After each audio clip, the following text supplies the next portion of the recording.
Bom, na nossa aula de hoje, nós estamos na unidade 5, nossa aula de português. Ao final da aula, vocês vão fazer o estudo das páginas 187 até a 190, e o exercício que vai ficar são das páginas 190 até a 193, lembrando que são apenas respostas. Bom, na aula de hoje, a gente vai estudar os verbos, certo? Coloquei revisão de conteúdos porque é um assunto que vocês já estudaram em séries anteriores. Então, vamos lá. Primeiramente, vamos começar conceituando o que é um verbo. Então, o verbo, primeiramente, é uma classe de palavra dentre as muitas outras da língua portuguesa. Sendo mais específico, existem 10 classes de palavras na língua portuguesa, né? Organizadas em variáveis e invariáveis. O verbo faz parte das classes gramaticais variáveis. É ele que apresenta as noções de ação, estado e fenômenos da natureza, e também de processo.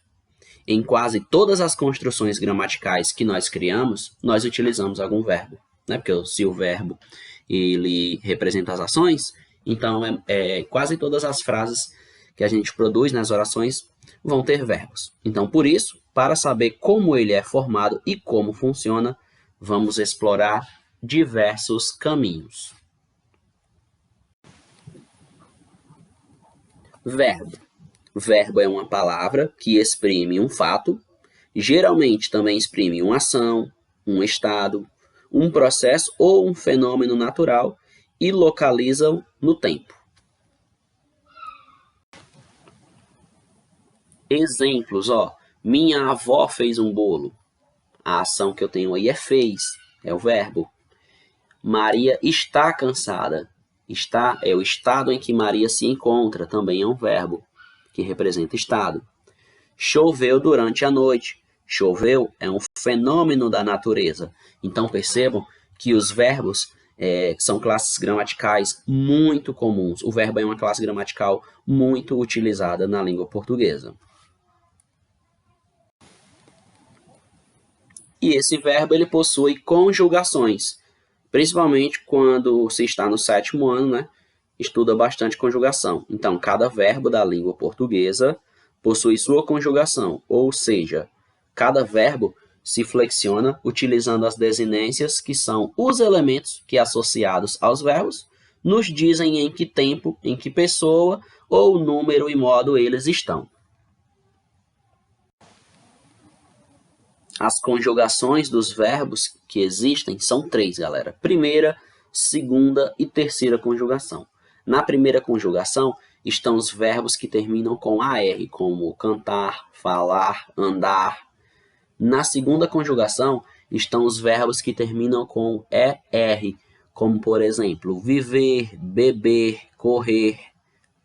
Na terceira conjugação estão os verbos que terminam com IR, como subir, punir, rir, tá bom?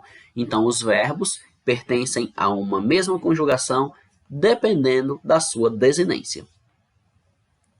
E também esqueci de falar dos verbos que terminam em OR, porque são apenas o por e seus derivados, que aí eles se encaixam dentro da segunda conjugação, mas é uma exceção, tá bom? Caso contrário, todos os verbos terminam em AR, ER e R, quando eles estão no infinitivo. Flexão verbal. O verbo é uma palavra variável, ou seja, ela sofre variações, né? Ele é flexionado e ele pode exprimir acontecimentos, situar eventos, exprimir ações, manifestar sentimentos. Tudo isso faz parte aí da flexão verbal. Tempo e modo. O modo indicativo indica a ação ou estado, né? Ele pode ser utilizado para fazer referência ao presente, ao passado ou ao futuro. Nesse modo, o fato é considerado como certo e real, ou seja, o modo indicativo É o modo da certeza, e quando eu estou afirmando que aquele fato aconteceu de verdade, né? É um fato verdadeiro, real, certo, tá bom? Já o modo subjuntivo apresenta uma possibilidade, né? Uma incerteza de existência ou não existência, né? Desse modo, o foco é ação ainda não realizada. Então, o subjuntivo é o modo da dúvida, é algo que pode vir a acontecer, mas ainda não aconteceu. Por isso que ele diz aqui, ó, o foco é a ação ainda não realizada, porque é uma dúvida, tá bom? E já o modo imperativo, a palavra imperativo vem do latim imperare, que tem como significado comandar, estimular, fazer algo, né? Dar um conselho, um convite, induzir ou animar. Ora, e é exatamente o que o verbo imperativo faz. Ele dá uma ordem, faz um pedido, uma súplica, tá bom? Então é isso que o verbo imperativo faz. Normalmente associado a textos injuntivos, como manual de instrução, receita culinária, aonde está cheio de verbos lá te dando ordem, né? Adicione 2 colheres de açúcar, leve ao forno. Então perceba que está dando ordens.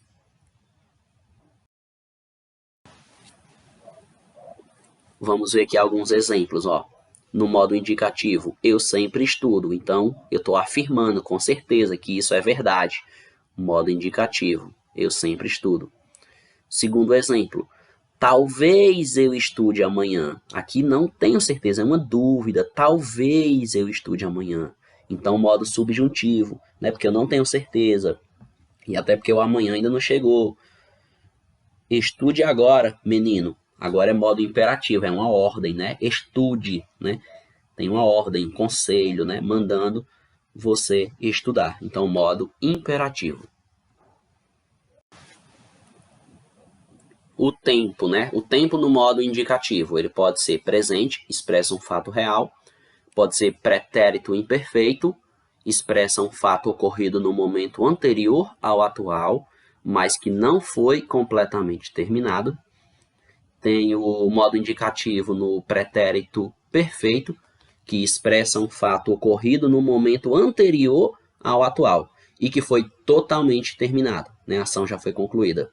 Tem o pretérito mais que perfeito, que expressa um fato ocorrido antes de outro fato já ter terminado, né? De novo, o pretérito mais que perfeito expressa um fato ocorrido antes, né, de outro fato já terminaram. Por exemplo, galera, o mais que perfeito, cantara, falara, andara, havia cantado, havia falado, havia andado. Futuro do presente enuncia um fato que deve ocorrer num tempo vindouro com relação ao momento atual, ou seja, um futuro próximo, né? E futuro do pretérito enuncia um fato que pode ocorrer posteriormente a um determinado fato passado. Então, esses são os tempos verbais do modo indicativo. Agora, o tempo verbal do modo subjuntivo. São só 3. O presente, que expressa um fato que pode ocorrer no momento atual.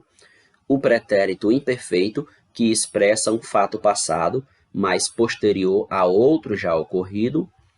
E o futuro, que enuncia um fato que pode ocorrer no momento futuro em relação ao atual. E, por fim, temos o tempo no modo imperativo. Então, olha, muita atenção. O imperativo, ele é indeterminado em tempo, né? Supõe-se que, como se trata de uma ordem, a ação se dará no futuro, e até porque você não dá uma ordem para você mesmo, tá bom? Modo indicativo. Vamos ver exemplos aqui, ó, dos tempos verbais. No presente, eu canto, tu cantas, ele canta, nós cantamos, vós cantais, eles cantam. Pretérito perfeito. Eu cantei, tu cantaste, ele cantou, nós cantamos, vós cantais, eles cantaram. Pretérito imperfeito. Eu cantava, tu cantavas, ele cantava, nós cantávamos, vós cantáveis, eles cantavam. Pretérito mais que perfeito. Eu cantara, tu cantaras, ele cantara, nós cantáramos, vós cantareis, eles cantaram. Futuro do presente. Eu cantarei, tu cantarás, ele cantará, nós cantaremos, vós cantareis, eles cantarão. Futuro do pretérito. Eu cantaria, tu cantarias, ele cantaria, nós cantaríamos, vós cantaríeis e eles cantariam. Modo subjuntivo. Vamos ver a conjugação do tempo verbal. No presente, que eu cante, que tu cantes, que ele cante, que nós cantemos, que nós cantemos, que eles cantem. No pretérito imperfeito, se eu cantasse, se tu cantasses, se ele cantasse, se nós cantássemos, se nós cantássemos, se eles cantassem. No futuro, quando eu cantar, quando tu cantares, quando ele cantar, quando nós cantarmos, quando nós cantarmos novamente e quando eles cantarem. Modo imperativo. Vamos ver os tempos verbais aqui, a conjugação. Presente do indicativo, ó. Eu canto, né? Aí agora vem a ordem, né, para você mesmo, ó. Tu cantas, ele canta, nós cantamos, vós cantais e eles cantam. Agora, quando é imperativo afirmativo, né, dando uma ordem afirmativa, não tem a primeira pessoa, que é como eu disse, né, como é que você vai dar uma ordem para você mesmo. Então, a conjugação vai acontecer só a partir da segunda pessoa do singular. Canta tu, cante você, cantemos nós, cantai vós e cantem vocês. Presente do subjuntivo. Que eu cante, né? Porque agora é uma dúvida, né? Que eu cante, que tu cantes, que ele cante, que nós cantemos, que vós canteis e que eles cantem. A possibilidade, né?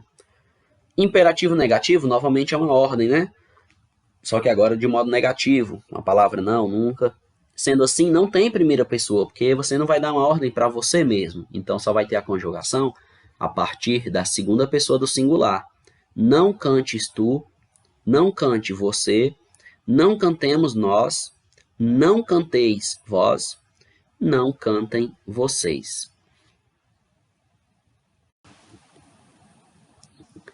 Número e pessoa. O número é a flexão do tempo em singular ou plural, tá bom? E para fazer a concordância com o sujeito, o verbo apresenta 3 pessoas no singular e 3 pessoas no plural. As 3 pessoas do singular, né, são os pronomes reto, os pronomes pessoais. Eu, tu e ele, né, primeira, segunda e terceira pessoa. E no plural, nós, vós, eles ou elas, né, primeira, segunda e terceira pessoa do plural.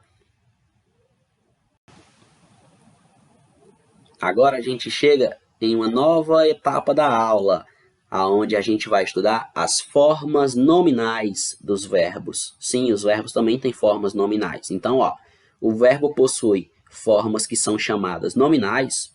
São chamadas assim, pois os verbos assumem funções típicas dos nomes, como, por exemplo, substantivos, adjetivos ou até mesmo advérbio. Formas nominais do verbo. Temos primeiro o infinitivo, que tem o valor equivalente de um substantivo, também é chamado de nome do verbo, né? É o verbo quando ele ainda não está conjugado, né? E sua desinência é ar, e ir. Indica uma ação propriamente dita, né? É o nome do verbo, galera. O verbo cantar, o verbo correr, o verbo partir, tá bom? Forma nominal do verbo no gerúndio. Tem valor adverbial ou adjetivo, e sua desinência é o NDO. Desinência, quando eu falo, é o final da palavra, o último morfema. Indica uma ação acontecendo e não admite flexão, tipo cantando, correndo, partindo. E, por fim, a forma nominal do verbo no particípio, que tem valor equivalente ao de um adjetivo. Sua desinência é ado, ada ou ido. para os verbos regulares. Indica uma ação já terminada e admite flexão de gênero e de número, tipo cantado, cansada, partido, né? Falado, certo? E assim por diante. Verbos auxiliares são aqueles que se unem a uma forma nominal, que pode ser infinitivo, gerúndio e particípio, que a gente acabou de ver, né? Para ajudá-los na conjugação verbal. Quando há um verbo auxiliar e um verbo principal, numa forma nominal juntos, ocorre uma locução verbal. Locução verbal é quando a gente tem dois verbos que indicam uma única ação, galera. Exemplo de uso do verbo auxiliar. Ó, nós temos o verbo principal. A Diana trouxe os livros, né? Trouxe é o verbo principal, porque contém o significado mais importante da frase. E quando eu tenho um verbo auxiliar, o Nuno tem vindo todos os dias à escola. Perceba que eu tenho uma locução verbal. Tem vindo, tá bom?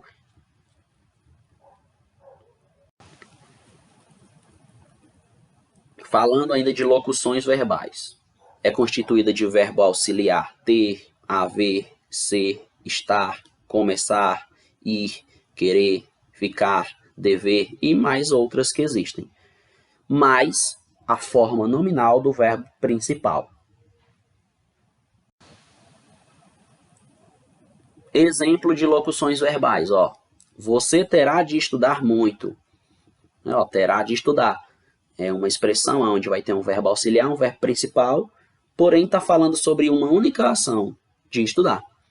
Estou comendo muito, apesar que eu tenho dois verbos, estou comendo, perceba que esse estou comendo é uma única ação, a ação de comer, de se alimentar. Então, quando dois verbos indicam uma única ação, eu tenho locução verbal. Mais exemplos. Eu ainda estava dormindo quando começou a chover. Locução verbal aí é estava dormindo. Quarto exemplo. Tenho feito todas as tarefas. Tenho feito. Apesar de que tem dois verbos aí, né, eles indicam uma única ação. Então, é um núcleo verbal só. Tenho feito. Locução verbal. Nas locuções verbais, o verbo auxiliar perde o seu sentido próprio, servindo apenas para, juntamente com o verbo principal, traduzir determinadas noções que os tempos simples, por si sós, não expressam. E nós chegamos agora na nossa última parte da aula, que é sobre as vozes verbais. Eu vi um filme sobre índios na TV. Será que é o mesmo que eu vi? O filme foi baseado em fatos reais? É esse mesmo, você gostou? Muito. Eu até me emocionei. Então, olha, quem é o sujeito da ação verbal? Fica aí a pergunta para vocês. E outra, quem pratica essa ação verbal? Galera, para a gente identificar, sempre você tem que primeiro identificar o verbo e fazer a pergunta para esse verbo. A resposta que você obtiver vai ser o sujeito e tudo que sobra vai ser o predicado. Sempre o predicado é a parte que contém o verbo, né? O predicado é aquilo que se diz sobre o sujeito. E o sujeito é aquele que pratica ou sofre uma ação verbal. Vamos ver aqui algumas frases, ó. Neymar fez o gol. Quem fez o gol? Neymar. Neymar é o sujeito, fez o gol é o meu predicado. Então temos aí os termos essenciais da oração, sujeito e predicado. E temos outro exemplo, ó. O gol foi feito por Neymar. Identifico a locução verbal foi feito e faço a pergunta para ela, o que ou quem? O que foi feito por Neymar? O gol. Então agora perceba que o meu sujeito aqui agora é o gol, certo? E todo o restante da oração vai ser o meu predicado. Então, não obrigatoriamente, a pessoa sempre vai ser o sujeito. Eu tenho que encontrar o verbo e fazer a pergunta para ele. Na primeira situação, Neymar foi o sujeito. Já na segunda situação, o sujeito foi o gol.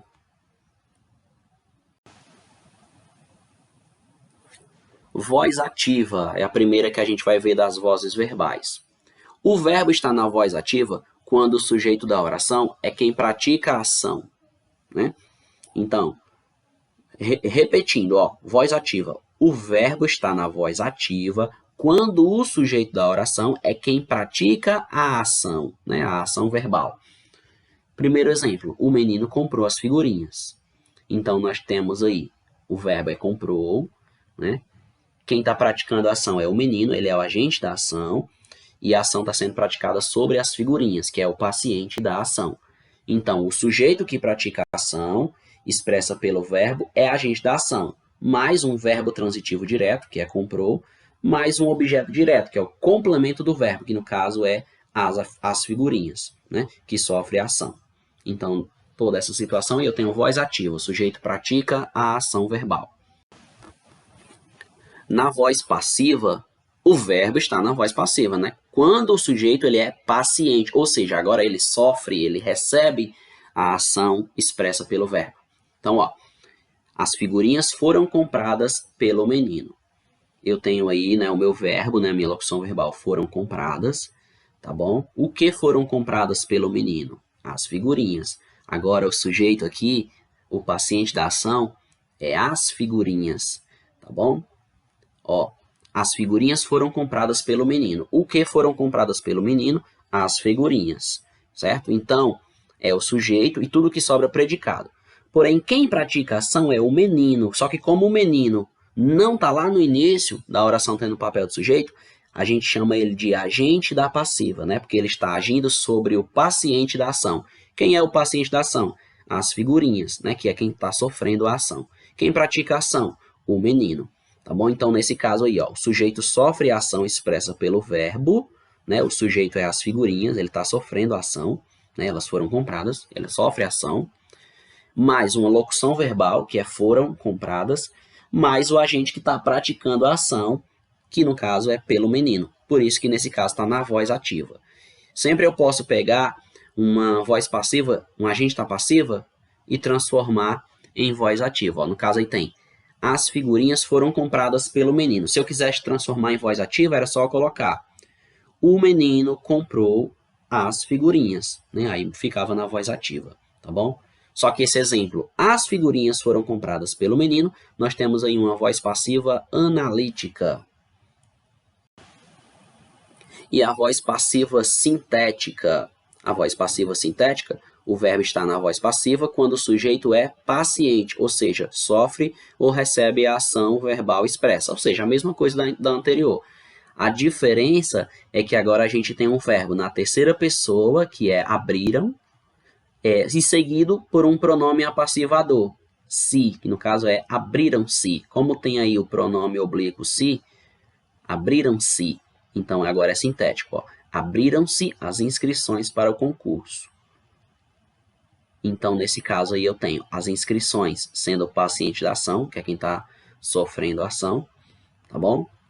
O meu verbo, a minha ação aí é abriram, ele está acompanhado de um pronome se, então é sintético. Então, ó, nesse caso, o sujeito sofre a ação expressa pelo verbo, certo?